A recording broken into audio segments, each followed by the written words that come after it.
ഇങ്ങനെയൊരു വിവരം ലഭിക്കുമ്പോൾ അതായത് ഡാൻ ആ വാർത്ത ശേഖരിക്കാൻ ശ്രമിക്കുന്ന സമയത്ത് അവന്തിക അത് നിഷേധിക്കുകയും, അതായത് അവന്തിക തന്നെ പറയുന്നത് രാഹുൽ മാങ്കൂട്ടം സുഹൃത്താണ് എന്ന നിലയിലാണ് പറയുന്നത്.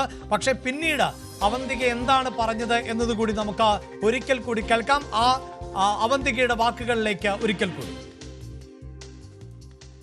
ഇത് എപ്പോഴാണ് ഈ സംഭവം ഉണ്ടാകുന്നത്?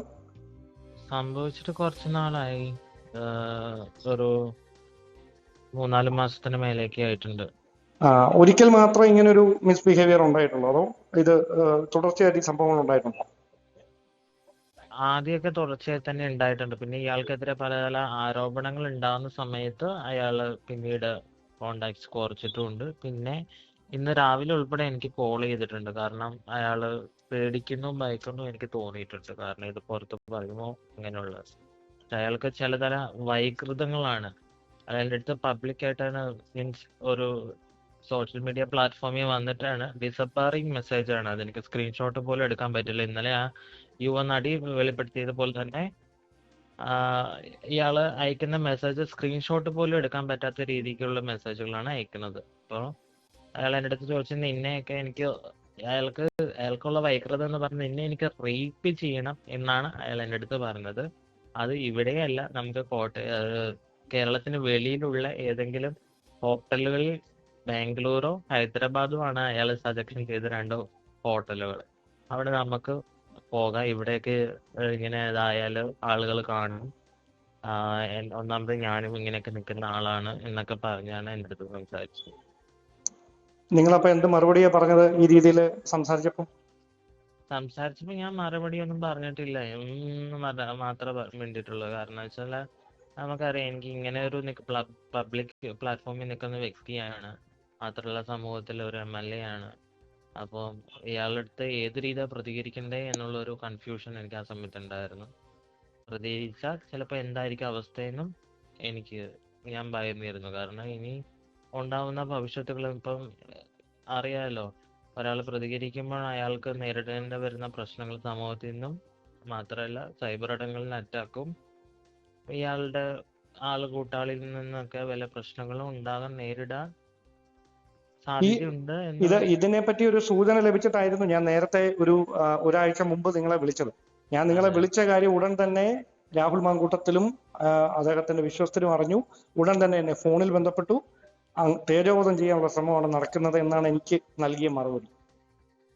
അപ്പോൾ ഞാനായിട്ടത് പറയുന്നില്ല, നിങ്ങളായിട്ട് അതുമായി രംഗത്ത് വരട്ടെ എന്നോർത്താണ് ഞാനൊന്ന് സംസാരിക്കാതിരുന്നത്. പിന്നീട് എനിക്ക് ആ സമയത്ത് ഉൾപ്പെടെ എനിക്ക് ഭയമായിരുന്നു. കാരണം ഇത് പ്രതികരിച്ചു കഴിഞ്ഞാൽ അതിന്റെ ആഫ്റ്റർ എഫക്ട് എന്താണെന്ന് നമുക്ക് അറിയത്തില്ല. കാരണം അയാൾ ഒരു സമൂഹത്തിന് മുഖ്യധാരയിൽ നിന്ന് രാഷ്ട്രീയ പ്രവർത്തനം നടത്തുന്ന ഒരു വ്യക്തിയാണ്.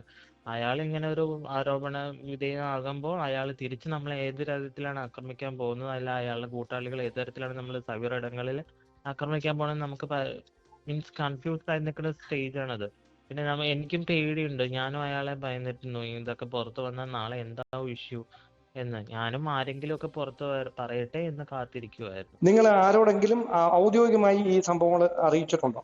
പാർട്ടി ഏതെങ്കിലും നിങ്ങൾ ഉൾപ്പെട്ട് നിൽക്കുന്ന, ഞാൻ മനസ്സിലാക്കുന്ന നിങ്ങളൊരു രാഷ്ട്രീയ പാർട്ടിയുടെ സംഘടനയുമായി, ട്രാൻസ്ജെൻഡർ സംഘടനയുമായി ബന്ധപ്പെട്ടാണ് നിൽക്കുന്നതെന്നാണ് ഞാൻ മനസ്സിലാക്കുന്നത്. അങ്ങനെ പാർട്ടിയെ ഔദ്യോഗികമായി അറിയിച്ചിട്ടുണ്ടോ ഈ കാര്യം?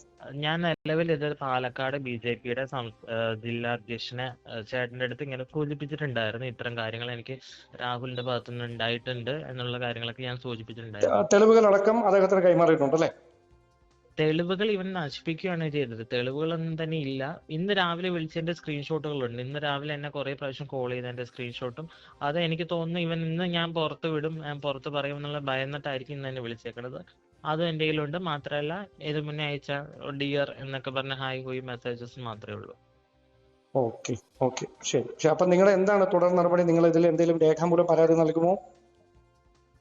ഇല്ല, ഇത് സമൂഹം അറിയണമല്ലോ. കാരണം ഇയാളുടെ ലൈംഗിക വൈകൃതങ്ങളൊക്കെ സമൂഹം അറിയേണ്ടതായിട്ടുണ്ട്. ഒരു സമൂഹത്തിലൊരു MLA പറയാണ്, ഒരു സുപ്രഭാതത്തിൽ പരിചയപ്പെട്ട് കണ്ട് സംസാരിച്ച ഒരു വ്യക്തിയുടെ അടുത്ത് റേപ്പ് ചെയ്യണമെന്ന് പറഞ്ഞാൽ തന്നെ ഒന്ന് ആലോചിച്ച് നോക്കി. നിങ്ങൾ ഇത് എവിടെ വെച്ചാണ് രാഹുൽ മാങ്കൂട്ടത്തിനെ പരിചയപ്പെട്ടത്? രാഹുൽ മാങ്കൂട്ടത്തിൽ ആദ്യമായിട്ട് ഞാൻ കാണുന്നത് തൃക്കാക്കര ബൈ ഇലക്ഷൻ നടക്കുന്ന സമയത്താണ്.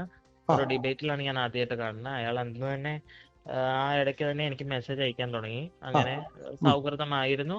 അത് പിന്നീട് ഈ രീതിയിലെ വൈകൃത സംഭാഷണത്തിലേക്ക് അയാൾ തന്നെ മാറ്റിയെടുക്കുകയായിരുന്നു.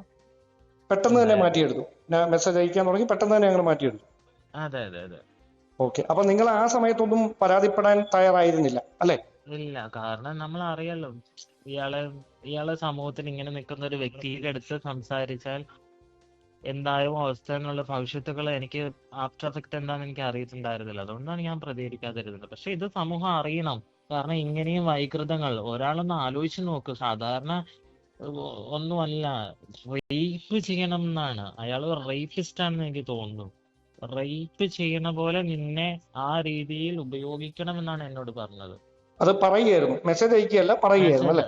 മെസ്സേജ് അയച്ചത് അത് വോയിസ് മെസ്സേജ് ആണ്. പക്ഷെ അത് ഡിസപ്പയറിംഗ് മെസ്സേജ് ആയതുകൊണ്ട് അത് അപ്പൊ തന്നെ നമ്മളത് കേട്ട് കഴിയുമ്പോൾ തന്നെ ഓട്ടോമാറ്റിക്കലി ഡിലീറ്റ് ആവും. അതാണ് ടെലഗ്രാമിന്റെ ഒരു പോളിസി.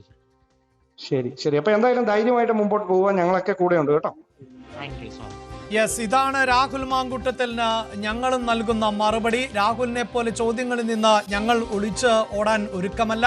അതായത് ട്രാൻസ്ജെൻഡർ ആയിട്ടുള്ള അവന്തികയോട് മോശമായ പെരുമാറ്റം ഉണ്ടായി എന്ന വിവരത്തിന്റെ അടിസ്ഥാനത്തിൽ തന്നെയാണ് ഞങ്ങളുടെ റിപ്പോർട്ടർ ഡാൻ കുര്യൻ ഈ വാർത്താ ശേഖരണത്തിന് ശ്രമിച്ചത്. ആ സമയത്ത് ഡാൻ കുര്യൻ ആയിരുന്നില്ല അവന്തികയെ വിളിച്ചിരുന്നത്, സംസാരിച്ചിരുന്നത്. ഇങ്ങനെ ഒരു വാർത്താ സോഴ്സ് ഞങ്ങൾക്ക് നൽകിയ ആൾ തന്നെ വിളിച്ചാണ് വിവരങ്ങൾ നൽകാൻ ശ്രമിച്ചത്. പക്ഷേ ആ ഘട്ടത്തിൽ അവന്തിക അക്കാര്യങ്ങളെല്ലാം നിഷേധിക്കുകയാണ് ചെയ്തത്.